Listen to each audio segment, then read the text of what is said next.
Ils ne sont guère nombreux autour du général de Gaulle en ces derniers jours de juin 1940. Son aide de camp, le lieutenant Geoffroy de Courcelles, Elisabeth de Miribel, qui déchiffre son écriture et dactylographie l'appel du 18 juin. Il est 18 h lorsque Charles de Gaulle lance son appel à la BBC. Dans ses mémoires, il écrira « À mesure que s'envolaient les mots irrévocables, je sentais en moi-même se terminer une vie. À 49 ans, j'entrais dans l'aventure, comme un homme que le destin jetait hors de toutes les séries. »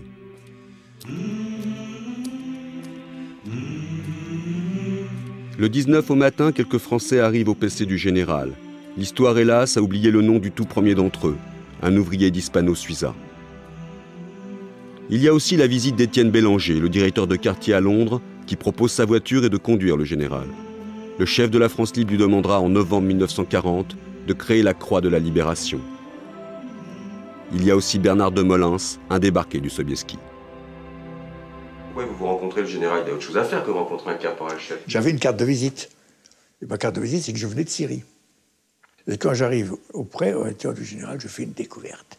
Il y avait 3 sièges magnifiques, qui étaient 3 caisses de 12 bouteilles de bière à l'envers.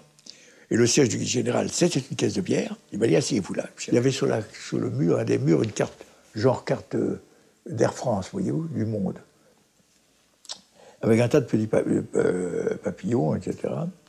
Alors, il me montre, il m'explique. Voyez-vous, les Allemands ne pourront pas entrer en Angleterre. On ne conquiert pas un pays avec des avions. Par contre, ils attaqueront la Russie. Parce qu'ils auront besoin d'essence. Ils viennent voir la carte. Et vous voyez, l'Algérie, la Tunisie, la Libye, l'Égypte, la Palestine, la Syrie, la Turquie. Un grand geste comme ça. Les Allemands n'auront qu'une solution, c'est celle-là. Ils feront le tour de la Méditerranée pour attraper les pétroles de Bakou ou autres. C'est pour ça que nous avons absolument besoin que la Syrie vienne avec nous, que la Tunisie et l'Algérie et le Maroc viennent avec nous. Le 1er juillet 40. De Gaulle voit loin, mais il lui faut des marins. 15 000 sont en Angleterre lorsque le 3 juillet, dans le port de Mers-el-Kébir près d'Oran, les canons de la marine britannique coulent la flotte française, craignant qu'elle ne tombe entre les mains des Allemands. Alors ça, vraiment, ça nous a fichu un coup, vous pensez? Du coup, pratiquement tous les Français qui étaient là, on dit pas question, on rentre, c'est salaud, etc. Et nous, on a dit, non, écoutez, on est quand même en guerre. Les Allemands sont chez nous et c'est pas nous. Et il faut continuer. On était 6. Sur combien? On avait 200 officiers. Les 6, c'est vous? Détroyant à Bienaville, moi-même, Desbautis, et c'est tout. On était 6. On est en pleine bataille d'Angleterre. Les aviateurs français ne sont qu'une poignée. Henri Lafont est aujourd'hui le dernier pilote français ayant participé à cette bataille. Un so few, comme disent les Anglais. Nous sommes en tout 11 ou 12. Quand nous sommes arrivés à la fin du mois d'août, en opération, c'était la période la plus active jusqu'au mois de septembre, jusqu'au 15 septembre à peu près. Mais après la raclée que les Allemands ont reçue au-dessus du sud de l'Angleterre le 14 ou 15 septembre, quelque chose comme ça, il y a eu beaucoup moins d'activités de bombardiers. La France n'a pas entendu l'appel du 18 juin. De Gaulle se tourne alors vers les colonies. Seule une partie de l'Afrique équatoriale se rallie, conduite par le Tchad du gouverneur noir Félix Éboué. Mais l'important, c'est Dakar, le grand port de l'Afrique occidentale française. Fin août, une expédition est montée. Moi, le seul engagement que j'ai jamais signé, Force aérienne française libre, comme élève pilote.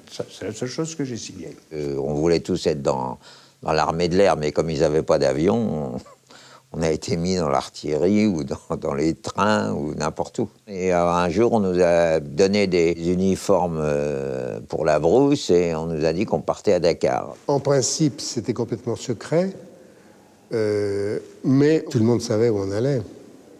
Moi, j'étais sur le Westernland et ce qui était le bateau était le général aussi et l'état-major. Puis on voyait assez loin une espèce de terre.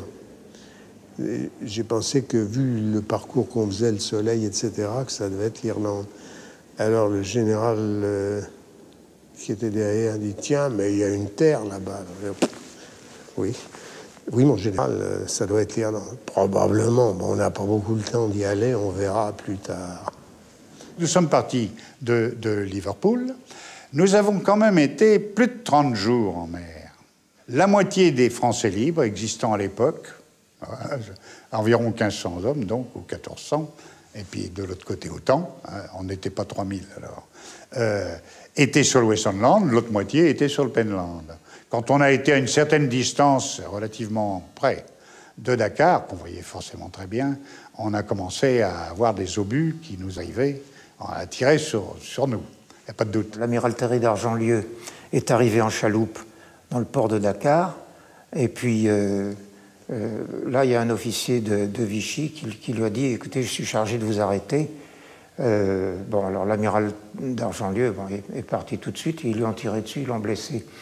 Alors, le général de Gaulle et les Anglais ont décidé de faire le débarquement à Rufisque, à 50 km au sud de Dakar. Et là, pour débarquer, qu'est-ce qu'on avait? On avait 2 chaloupes, avec une 50aine de fusiliers marins dans chacune, à la rame, pour arriver sur la plage. Bon, alors, ça n'a pas marché. Tout le but de l'opération était d'essayer de faire quelque chose, de se manifester, de montrer qu'on existait, qu'on était là et qu'on allait voir ce qu'on allait voir. Et qu'au premier coup de canon, on fait demi-tour, c'était un peu embêtant. Et puis alors là-dessus, on est reparti. On a débarqué à Douala et là, on a formé des troupes pour former un bataillon et un régiment, un commencement de régiment d'artillerie. C'est en Afrique équatoriale française, à Brazzaville, en ces heures sombres que le général crée l'ordre de la libération.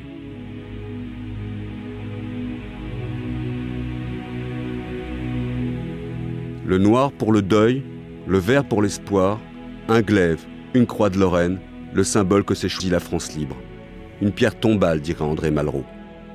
Tout au long de la guerre, 260 croix seront décernées à titre posthume et 65 compagnons mourront, à peine décorés. Pour l'heure, il faut poursuivre la route tracée sur la carte du monde, barrer l'accès des puits de pétrole aux armées d'Hitler.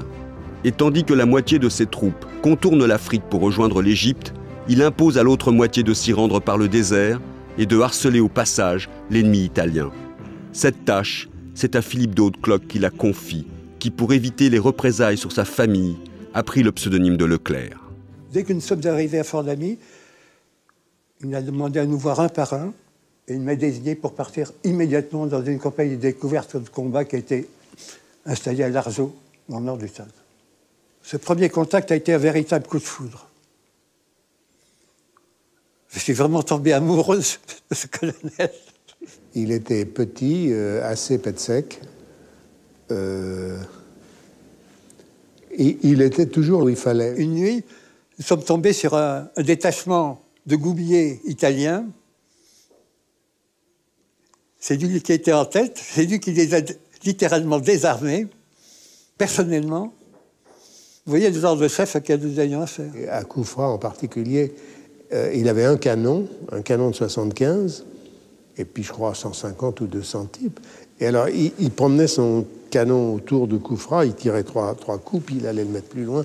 Ce qui fait que les Italiens, complètement sciés, on pensait qu'il y avait des canons partout, qu'il en avait... Et se sont rendus très vite. En prenant ce fort, Leclerc donne à la France libre sa première victoire. À Koufra, devant ses troupes, 402 soldats, Leclerc hisse le drapeau tricolore en faisant le serment de ne s'arrêter que le jour où ces mêmes couleurs flotteront sur la cathédrale de Strasbourg.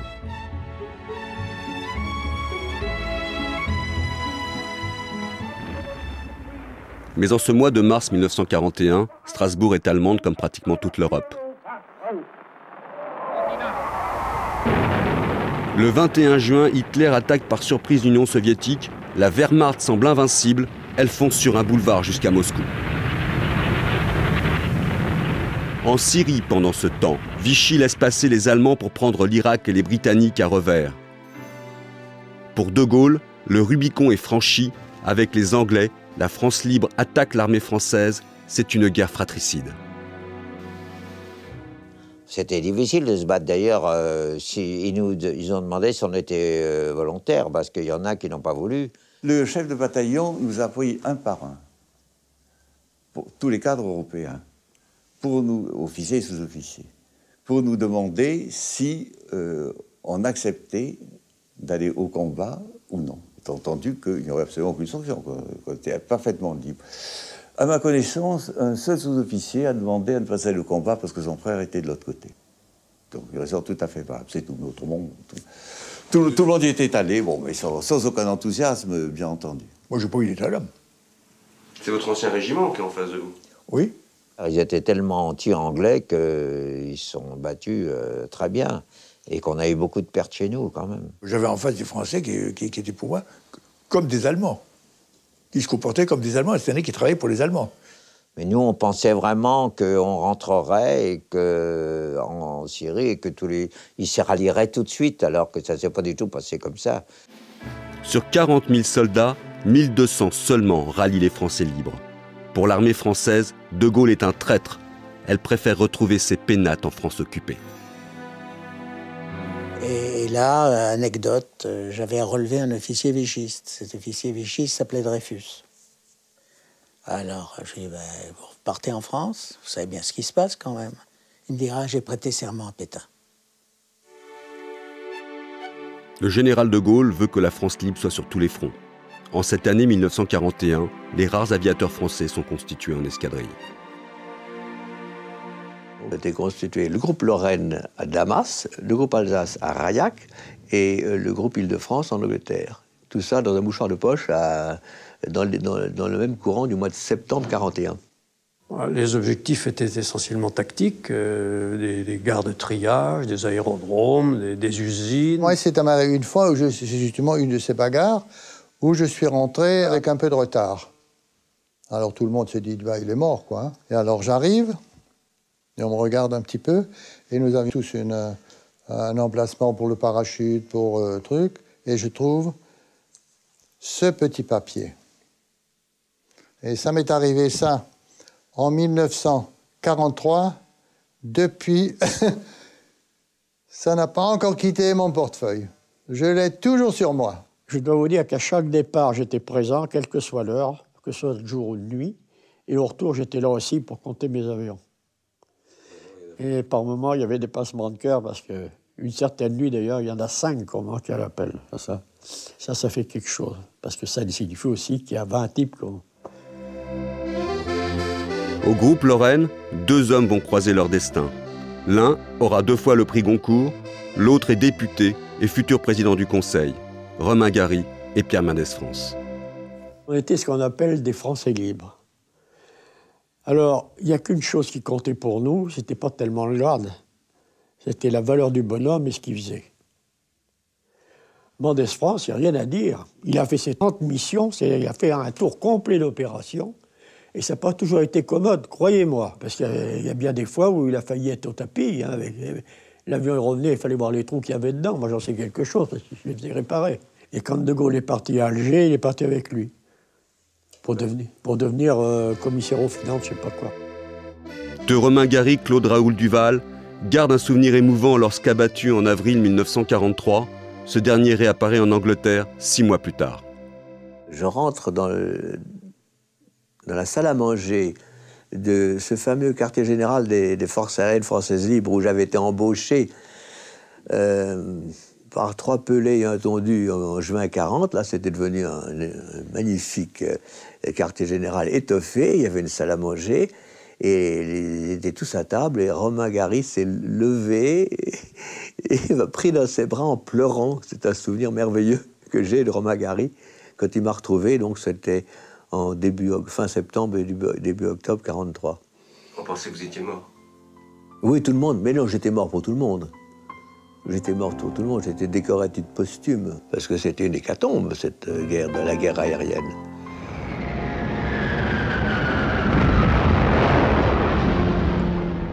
Il s'appelait Max Gage.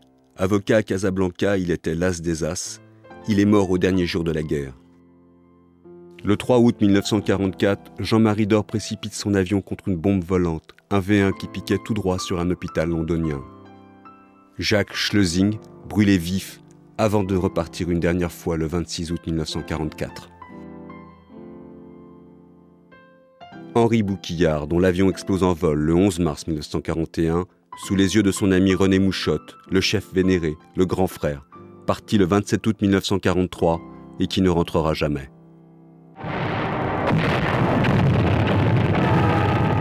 Au Moyen-Orient, les Allemands ont à présent le canal de Suez à leur portée. Les Anglais reculent, c'est aux Français qu'ils confient la mission de contenir l'ennemi en un point du désert, Bir Hakeim. Alors la première consigne, c'était de nous enterrer. On enterrait les bons hommes, on creusait de très grands trous pour les canons, de façon à ce qu'on ne les voit pas. On creusait sur 360 degrés de telle manière à ce que le canon puisse tirer dans toutes les directions. Et on enterre les camions.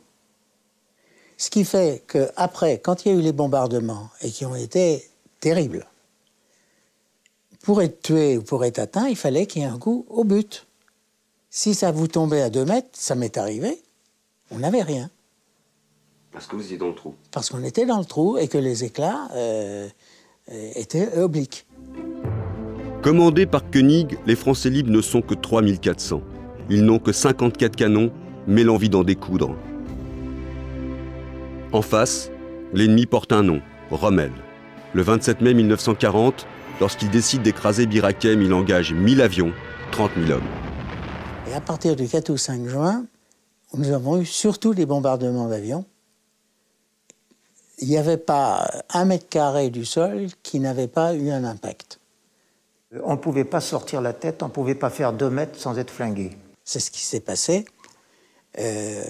J'avais à donner des instructions à mes différents canons, donc je marchais. Et puis, j'ai été fauché par un 155 Fuson qui m'a coupé la jambe. À peine il y a un obus qui est arrivé, qui a pété le canon, qui a pété le bonhomme, ça a été terminé. Je me suis réveillé sur un brancard avec un énorme pansement, naturellement dans les vapes. Et je suis resté là jusqu'à un moment donné, il y a un infirmier qui a dit « mais il nous gêne dans ce passage, il faut le mettre dans l'autre trou ». On m'a transporté dans l'autre trou. Et 2 ou 3 heures après, il y avait une torpille qui tombait sur le premier trou. Et tous les blessés qui étaient dans ce trou sont morts. Hein. Moi, j'étais dans celui à côté, heureusement. Hein. Bon. Mais après, ça, c'était le 9 juin, l'avant-dernier jour. Les Anglais avaient demandé aux Français de tenir 3 jours. Ils tiennent 16 jours, quand vient l'ordre d'évacuer en pleine nuit. Et tout de suite, mon ambulance a pris un pélo. Je suis sorti de l'ambulance le premier sur un pied en me faisant glisser le long de la paroi. Il y a un de mes camarades qui était à côté, que j'ai aidé à sortir. Il me semble qu'il lui manquait un bras ou qu'il y avait quelque chose. Et le troisième, il ne bougeait pas. Et on s'est retrouvés par terre, dans la nature. On passait au milieu des balles. J'ai une balle explosive qui est arrivée en plein dans la cheville et qui a fait exploser la cheville. Alors. Mon ambulance, elle n'est pas sortie du champ de mine. Elle s'est enlisée, elle s'est ensablée, etc. Les Allemands nous ont fait prisonniers. Hein. Ils étaient un peu surpris parce que moi, j'étais à poil. J'avais une capote, hein. Mais c'est tout. J'avais pas de short. Je sortais de mon ambulance. Hein. 500 morts, 500 blessés graves, 500 prisonniers, mais la victoire est retentissante. Les gamins de 40 ont permis aux Anglais de se replier et d'arrêter les Allemands à l'El Alamein. Ici, à Bir Hakeim, cimetière de la France dans le désert, Rommel a perdu la bataille d'Égypte. Nous sommes au tournant de la guerre. La Wehrmacht est stoppée à Stalingrad et depuis l'agression japonaise de Pearl Harbor, le 7 décembre 1941, les États-Unis ont rejoint les Alliés. Le 8 novembre 1942, ils débarquent en Afrique du Nord, mais ne veulent pas entendre parler de ce De Gaulle et de sa France libre. L'amiral Darlan, numéro 2 du régime de Vichy, dauphin de Pétain, se trouve à Alger. Pour eux, la France, c'est lui. Alors, ils sont 4 résistants, et ils ne voient qu'une seule solution, assassiner Darlan. Couchons dans une grange. Il y avait Othon Grosse, Tournier, Bonnier de la Chapelle et moi. J'avais dit, écoutez, vous êtes d'accord tous les quatre? Oui, absolument. Eh bien, on va tirer à la courte paille celui qui va descendre Darlan. Alors j'ai pris la paille autour de moi, j'ai présenté les petits brins, et j'ai cru que j'avais le plus petit, le plus court. Et je dis, ben, c'est moi. Et Bonnier a approché, très loyalement approché le sien, a dit, non, Philippe, c'est moi. Ah, bon, très bien, ben tu restes, d'accord. Et au moment de partir pour le camp de Sbeitla que nous lui avons libéré en Tunisie, je lui ai dit, veux-tu que je reste pour t'aider? Il m'a dit, non, pars tranquille. Le 24 décembre à midi, l'amiral Darlan est assassiné par Fernand Bonnier de la Chapelle. Après la guerre, le général de Gaulle, rencontrant pour la première fois celui qui eut l'idée de tirer à la courte paille, lui dira « Ragnaud, ce jour-là, vous avez sauvé la France libre. » Darlan éliminé, à de Gaulle, les Américains préfèrent encore Giraud, général plus étoilé, plus docile aussi. Alors le chef de la France libre joue toutes ses cartes pour s'imposer. Il engage l'escadrille Normandie aux côtés de l'armée rouge. Nous étions 15 pilotes, c'était 3 fois rien. Parmi les dizaines de milliers d'avions de l'Union soviétique, les 15 pilotes, c'était même pas un fétu de paille, ça ne comptait pas. Mais c'était les seuls Français qui existaient. Et en l'espace de 15 jours, de 15 pilotes, nous sommes tombés à 5 ou 6. Et les Russes ont dit, si on attend 8 jours de plus, il n'y a plus de Français. Ça, c'était mathématique comme histoire. Alors, ils ont ramené tout le monde à l'arrière et ils ont récupéré quelques pilotes qui venaient d'Afrique du Nord. Et tout à coup, à Toula, le groupe s'est retrouvé avec 25 ou 30 pilotes, ce qui était beaucoup plus sérieux. Et moi, j'ai fait l'opération 4 fois. Parce que 4 fois, comme les autres, c'était comme les autres. J'ai été ramené à l'arrière, on a reçu des renforts, on a été au fond, on s'est fait dégommer, on est revenu en arrière à nouveau, puis on est reparti. Roland de la Poipe est un des 4 pilotes qui seront faits héros de l'Union soviétique. Et sur ordre de Staline, l'escadrille Normandie ajoute Niémen à son nom, une région russe au-dessus de laquelle elle s'est illustrée. Plus au sud, les Alliés à présent débarquent en Italie. Les Français libres constituent maintenant la première division française libre, la DFL, dans l'armée que commande le général Juin. Et nous avons débarqué à Naples, nous sommes restés peut-être quelques jours dans un village de montagne qui s'appelait Castelvedere di Calore. Et puis on est engagé sur la rivière Liri, confluent du Garigliano. Les Allemands déclenchent un tir de barrage effroyable et la 3e compagnie a tous ses officiers tués ou blessés. On prévient par radio que le chef de bataillon venait de se faire descendre. Alors, le premier qui avait voulu aller le ramasser a été tué. Le deuxième a eu un bras à moitié arraché. Ça a été mon tour d'y aller à ce moment-là. Je ne pouvais pas faire autrement, bien sûr, j'étais obligé. Et j'étais plutôt mécréant. J'allais quelquefois le dimanche à la messe pour faire plaisir à l'aumônier, mais c'est tout. Eh bien, ce jour-là, je me revois faisant le signe de la croix et retrouvant les prières de mon enfance, disant notre Père qui es aux cieux, etc. Et j'étais persuadé, mais persuadé d'aller à la mort. Alors j'ai pris le commandement, j'ai tout vu les tirailleurs, les arabes qui s'enfuyaient. Ils disaient les Français, il y en a tous foutu le camp. J'ai dit ceux qui en ont là, que je pense, viennent avec moi. On est remonté. Et derrière nous, la compagnie lourde a déclenché un tir de mortier très sévère. Et la route s'est trouvée, la route de Rome. Je me suis trouvé avec mes gaillards. Alors j'ai commandé cette compagnie qui est arrivée à Rome. Enfin, au terme de 4 ans de guerre, les parias de 40 entrent en libérateurs dans une grande ville d'Europe. L'étau se referme sur l'Allemagne nazie.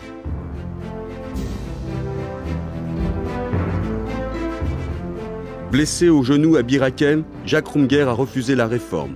Au service d'interprétation des photos aériennes, il a suivi l'avancée de ses camarades en Italie. Jusqu'à ce que on apprenne que le débarquement en France est imminent, et j'apprends, puisque j'étais à proximité, que la DFL est repliée, quitte le front pour être embarquée pour débarquer en France. Alors là, moi, salut les copains, hein, je vais à Naples, où était l'état-major de Juin, j'obtiens d'être envoyé à la DFL et je suis embarqué sur le débarquement. Je débarque à Cavalère, je rejoins mon régiment. Alors là, mais là, je rejoins mon régiment au canon et je fais la campagne de France, la remontée sur Lyon, la libération de Dijon. Mais pour libérer Dijon, il faudra encore patienter quelques mois. Au Maroc, la cavalerie de la France libre reçoit d'Amérique ses tanks, ses jeeps et devient la 2e division blindée.